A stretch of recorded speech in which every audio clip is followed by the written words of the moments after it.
Hello everyone. మేమైతే బాపట్ల సూర్యలంక బీచ్‌కయితే వెళ్ళాము. మా ఫ్యామిలీ ట్రిప్ అయితే వేశాము. అయితే మేము బీచ్‌కెళ్ళినప్పుడు మంచిగా ఎంజాయ్ చేసాము. అక్కడ మాత్రం మా ఊర్లో గూడా ఉంది గానీ బీచ్ అంత అయితే అనిపించలేదు. ఇక్కడ మాత్రం చాలా బావుంది. మీరెప్పుడైనా వెళ్ళాలనుకుంటే వెళ్ళొచ్చు. వెళ్లి ఎంజాయ్ చేయొచ్చు. అక్కడ ఫోటో షూట్స్ గూడా జరుగుతున్నాయి అటు సైడు. ఇంకా ఇక్కడొచ్చేసి బీచ్ బగ్గీ ఒకటైతే కనిపించింది. అక్కడ బీచ్ బగ్గీల్లో పిల్లల్ని, పెద్దోళ్ళని అంతా ఎక్కించుకొని ఎళ్తా ఉన్నారు. ఇంక నేనొక చిన్న వీడియో లాగా అయితే తీసేసాను. అదే బీచ్ బగ్గీ. అక్కడ పోలీస్ వాళ్ళకి అక్కడ వరుసగా రూమ్‌లయితే పెట్టున్నారు సేఫ్టీ కోసం. అంటే వాళ్ళు మునిగిపోయే వాళ్ళని వీళ్ళు సేవ్ చేసేదానికనుకుంటా. అక్కడైతే ఫుల్ ఎంజాయ్ చేసాం మేమైతే. ఇక్కడ టెంకాయ చెట్లు చూడండి చాలా బావుందసలు. నేనైతే బీచ్ దగ్గర టెంకాయ చెట్లను చూసిండేది అక్కడే. నాకు నచ్చింది అక్కడ వ్యూ అంతా. అటు సైడ్ అంతా చేపలు అవి, అటు సైడ్ మార్కెట్ లాగా.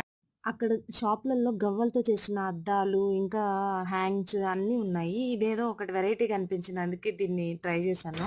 మీరెప్పుడైనా చూసుంటే నాకైతే కమెంట్ చేయండి. అదెలా ఉందో నాకైతే కమెంట్ చేసి చెప్పండి. బావుందా? లేదా? అది ఎక్కడ పెడితే బావుంటుందనేది కూడా చెప్పండి నాకు. మేమైతే ఇంట్లో కొన్ని కొన్నాము. మాకు నచ్చాయి.